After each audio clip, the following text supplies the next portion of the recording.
In today's video, I am going to teach you how to make a sequence of automations in Starter Activecampaign.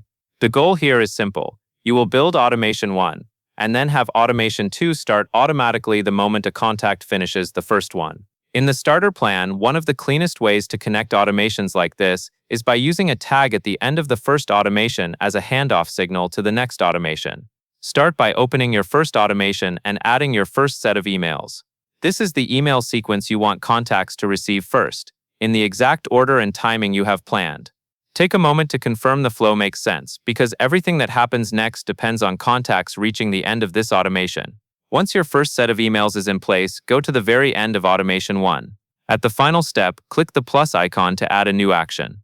From the action options, choose Contacts and then select Add a Tag. This tag is important because it marks the contact as ready to move on to the next automation in your sequence. Use a clear, consistent tag name that indicates the contact should enter part 2, such as a part 2 ready style tag. The key is that you will use this exact tag as the trigger for your next automation. After you add the tag action, set automation 1 to active.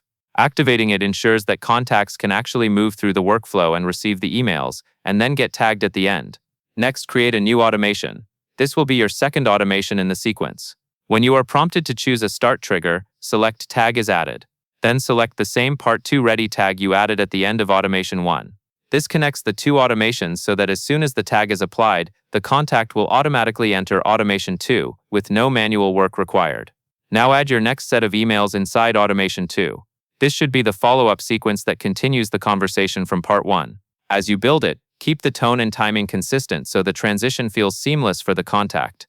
Finally, set Automation 2 to active as well.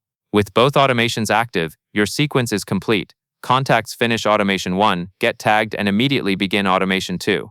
And that covers everything you need to know.